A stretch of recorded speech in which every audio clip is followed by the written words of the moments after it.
This time we're going to the Tiburon Film Festival. Tiburon is next to Sausalito, on the north side of the bay near San Francisco. And it's actually very close to San Quentin, where we're going to be showing the film to prisoners in about a month. My name is Steve Rosen. If you've followed our journey so far, you know that Terry DeBono and I made a feature documentary, Boyhood Shadows, that's screening at several international festivals. It's about childhood sexual abuse, a dark subject and not easy to promote. So we drove up to Tiburon 4 days early to publicize our screening. We're still looking for an audience.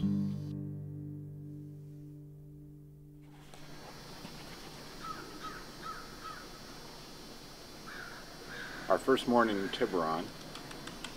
The people at the festival are very accommodating, and from what we've seen so far, there's quite a few good films here, and the other filmmakers we met last night at the opening party were interested and said they would come to our film, so at least maybe we'll have an audience from here locally. Okay, here's the deal we made with the other filmmakers. We'd attend their screening and they'd attend ours. Strength in numbers, camaraderie, band of brothers and sisters, all for one and one for all.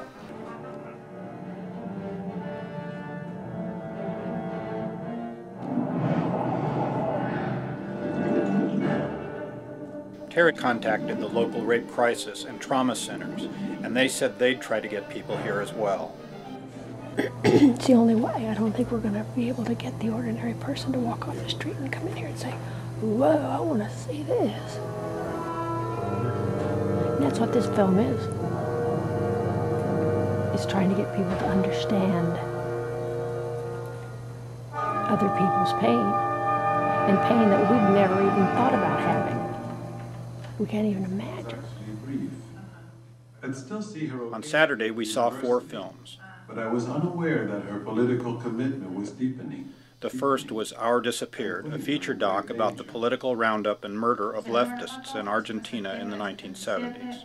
In order to keep our promise, we had to rush out before the credits to another theater to catch the beginning of The Finding, a dramatic short made by a young Mexican filmmaker we had met at the hospitality suite. You're going to come to ours too, right? Then from there we raced to Chasing Che, a feature documentary made by, believe it or not, an Iranian man about Che Guevara. There were 3 people at one screening, and at the most 5 or 6 at the others. But immediately across the street from the theater is a well-known cafe called Sam's.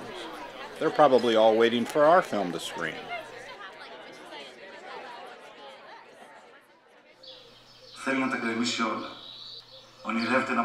On Sunday, we made a point of seeing a Greek film about a priest in the 1700s who had denounced the Catholic Church because of its hypocrisy. We had met the father and son behind the production our first night at the filmmakers' party. They promised to attend our screening as well. Tomorrow night, 7:30. All for one and one for all. Later on Sunday, we met the festival director, Saeed Shafa, at the hospitality suite. Well, you know, you are the only festival in America that has accepted it. Wow. These are important subjects, Very and important. someone has to stand behind them, and we are trying to do this. Thank you. You're welcome. Have you decided? Yes, I have. I'm going to have your curry chicken salad. Do you serve? I am going to have the banker sandwich. Very good. Excellent. Anyway, I was enthralled by that film. Digging your heels. Digging in Their Heels is a Spanish dramatic short about courageous women protesting mine conditions during the Franco regime in the 1940s. Running from the police and protesting. I'm thinking, holy cow, these ladies are running. I mean, running from the police in these big shoes, high heels. And then it carried through with her in the prison, tapping on the wall with her heel. I just thought it was a marvelous idea. But in a community like this, where you would think that there would be a lot of people with social consciousness, there are 5 people in the audience, but as the director of the festival says, they don't sacrifice the program. So I guess it doesn't bother him that 5 people show up. It would bother the hell out of me, and it's going to bother the hell out of me if 5 people show up for our film tomorrow night. But You know, if 5 people show up, at least 5 more people will know about our film than knew about it before.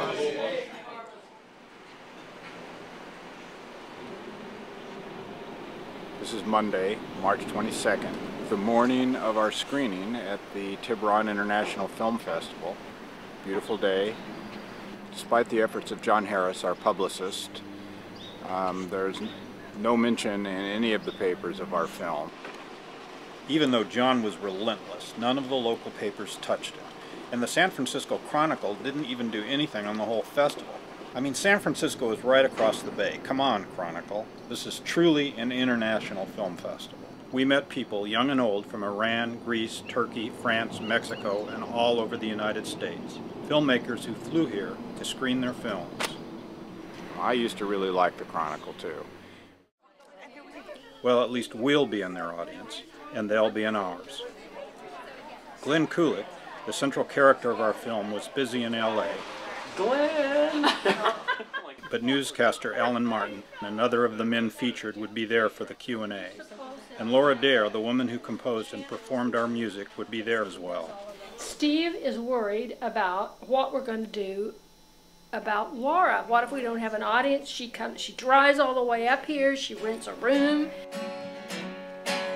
Well, you know,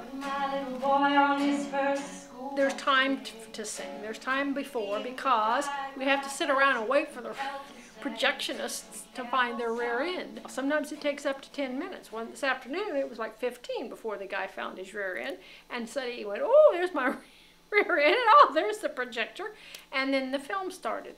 Thank heavens they were beautifully projected today after he found his rear end. But anyway, I think Laura will have plenty of time to sing. I'm not worried. Laura is a performer. She can do it.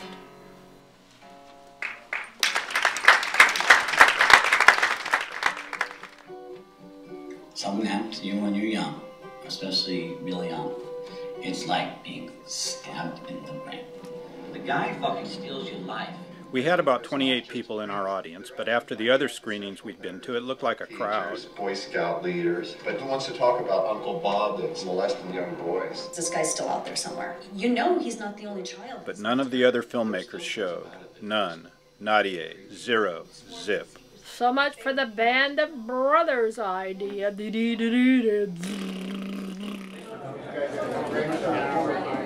We're learning that we're not going to be getting big audiences, but at least the audiences we do draw seem to be getting something from the film.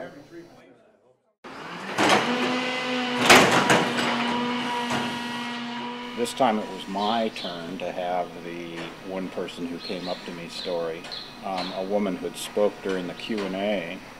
What she said was, what would you do if somebody confided in you that they had been abused when they were a child, but they asked you to not tell anybody? What could you do to help them?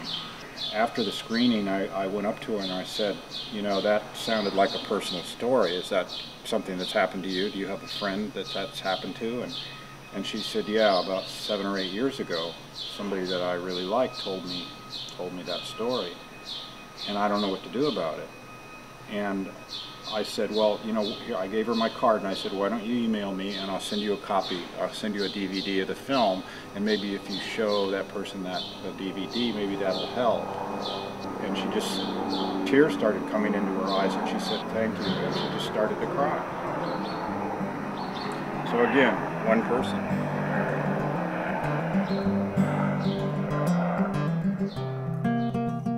Afterwards, thinking about those screenings with 10 or less people, I thought, what a shame. But you know what? With over 200 films, that adds up to over 2,000 people who were exposed to intense, often personal social issue filmmaking from all around the world. And that's a good thing. Sometimes you have to get over that mass media thinking and be content with touching one person at a time.